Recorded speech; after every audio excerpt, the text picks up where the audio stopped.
The question's been asked of you again and again. Who are you and what do you do? And someone asked me the other day, why do we need to know? Well, have you seen those wandering sadhus in India? You might have seen pictures of them. I haven't been to India, so I haven't seen them in the flesh, but they go around with their matted hair and their clothes disheveled, muttering to themselves. Well, that's how you're going to finish up if you don't answer this question. So you better find the answer. Perhaps you, like me, over these years of the reading of and listening to stories, you've come to the awareness that each of the persuasions, the stories of those persuasions, have a different energy. They have a different message, different chemistry. Like the Zen stories, cut through the mind, or trip up the mind, use a sword to bring us up short, sever our predispositions and our conditioning. And the Buddhists teach us the morals, and the Jews teach us the laws, and the Taoists teach us the alchemy of life.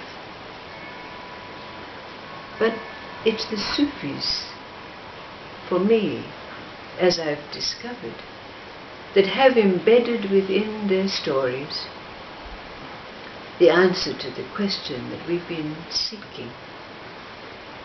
What is it that is created or is enacted when stillness and movement collide in us? What is it when it's neither a wave or a particle? Which of course is answering the question, who we are and what we do, so it all comes round to the same point, really. But the Sufis have managed to enclose in all of their stories the answer to this question. It's usually in the form of a sheikh or a dervish, as we know, but this story that's about to be told doesn't have a sheikh or a dervish in it, so that might confuse us a little bit, but that's all right. There's a story about an Amir, and he was rather an enlightened being. So he would oftentimes, in the company of his trusted vizier, both in disguise, go out into the streets of his kingdom to see how the people were faring. And when he came across those who were in great need, he would leave a bag of gold at their door, or he would find some means to bring assistance to them. One day, the Amir and his vizier happened to be sitting in a tea shop with several merchants of the town, and in their repartee, one of the merchants remarked, "Our blessed Amir, may he live forever and Allah bring blessings upon him, but he must be very bored. I mean, here he is, every day, all he's doing is entertaining those who come from far and wide to court his favors. He listens to his advisors and so forth and so on." Well, of course, there was almost smoke coming out of the vizier's nose and ears. He was getting so angry.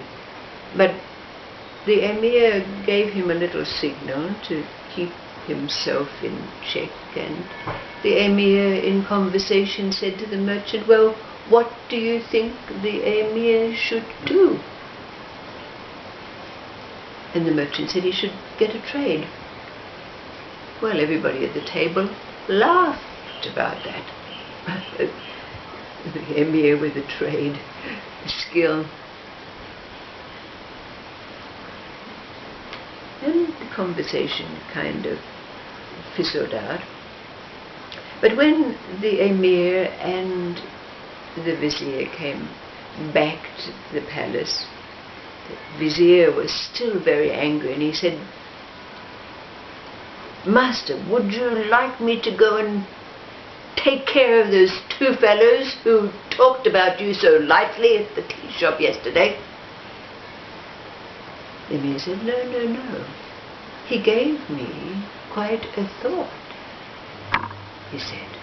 He said, "Tomorrow I want you to bring to my palace all of the worthy artisans of our town.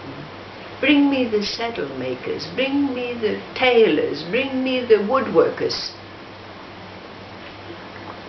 Well, when they were all brought before the Emir and demonstrated to him the arts of their trade, of course he was very impressed by the great variety of talented people he had in his kingdom, and this of course is why it flourished and was doing so well. But in looking at their wares, he decided that he would become a weaver. So the greatest weaver in the land was brought to the palace every day to teach the Amir how to weave. But he mastered the art in a few months, and he became very adept, and he created the most exquisite work on his loom.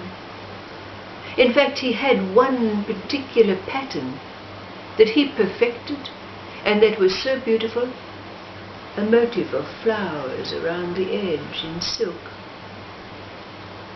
And he even made several little squares of this pattern to give to his favorite wives. Now one evening, in their explorations in the kingdom, the Amir and the Vizier happened to be walking down a dark alleyway, when all of a sudden they were accosted by two robbers. They were dragged off into a seedy-looking house, bound hand and foot. And of course, the robbers were very pleased when they found several bags of gold in the cloaks of these two. And they said, "Well, what are we going to do with them now? We'd better kill them." But the Grand Vizier had a thought. He said, "Don't kill us. We are only wandering merchants, travellers, weavers, in fact, from Samarkand, and we've come here to do some work for the Emir. If you kill us, you miss the possibility of earning a great amount of gold." Oh, the ears pricked up. "And yes," piped in the Amir, "yes." He said, "I guarantee that if you take one of my works to the palace, you could easily receive 1,000 gold coins." Well, that was enough.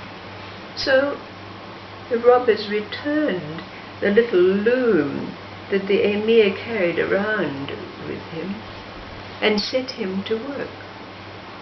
And in 3 days he had created the most exquisite handkerchief that he had ever made.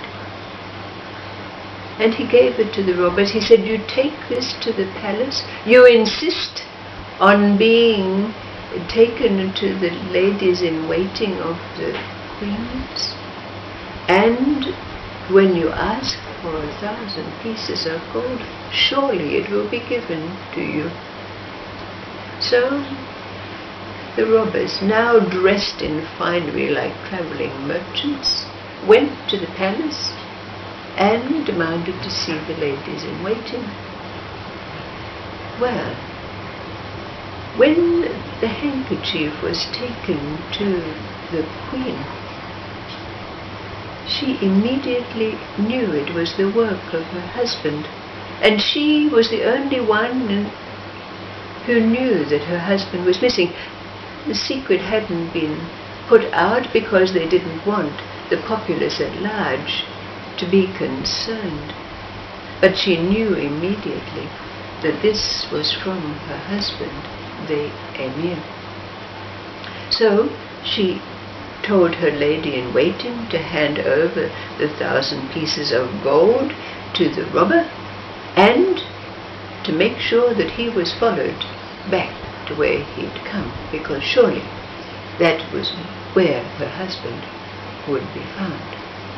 Well, as soon as the robber, dressed as a merchant, got his 1,000 pieces of gold, he hurried straight back to his compatriot, and they congratulated each other on their haul.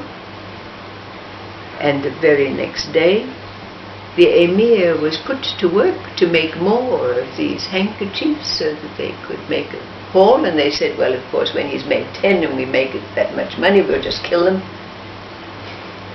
But the very next day, as the Amir was working at his little loom and the robbers were sitting counting their loot, a contingent of the Emir's guards came, burst into the house, and freed the Emir and the Vizier, and carted off the robbers, whose heads were very quickly lopped off their shoulders. And the Emir, being very pleased to see his guards arrive, when he was taken back to the palace, when the Vizier and he were alone, the Emir made a remark to the Vizier about what it is that had happened to them relative to his trade.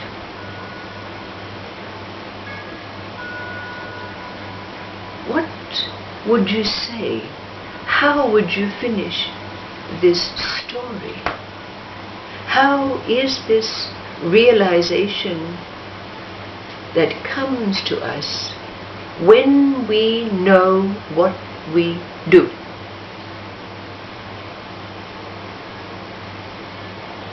How is it that knowing what we do disallows us from being one of those wandering sadhus with the dreadlocks, the disheveled clothing, going around the streets muttering?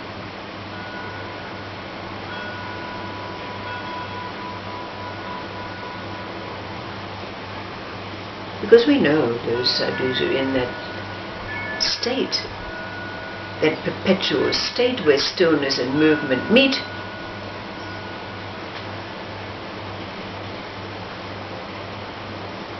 But it appears totally incoherent.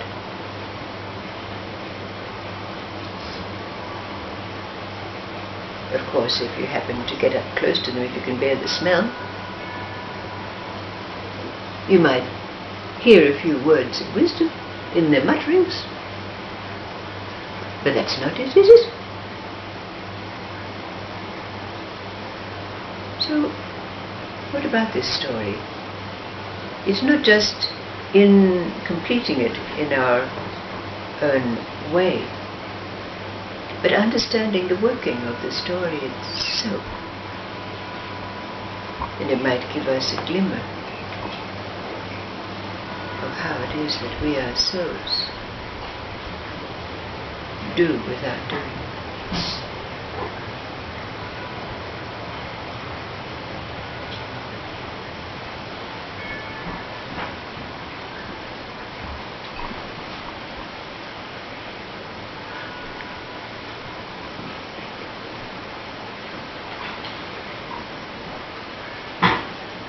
What did the Amir say to the vizier? How would you sum it up?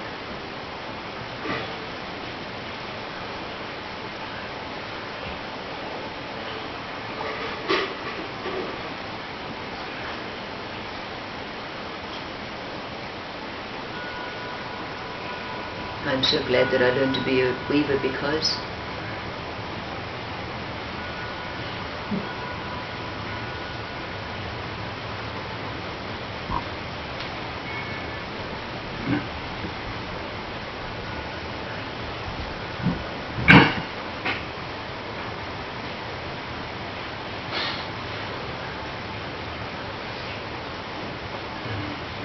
discovering light pattern makes you free. that's right. That's right.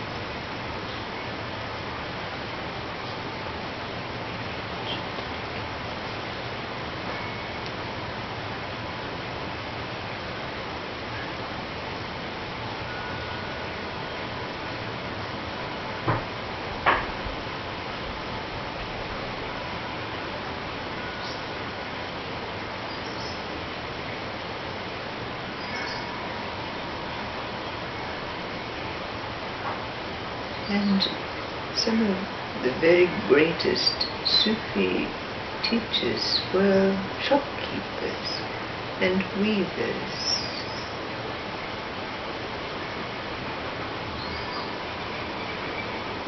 Tradesmen, artisans, shadow makers, road diggers.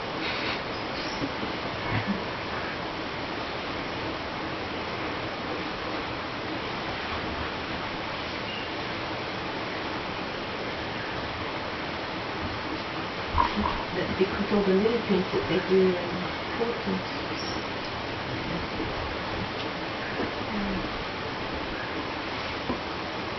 And yet it's not the trade, it's the modus operandi. Amir was still an Amir.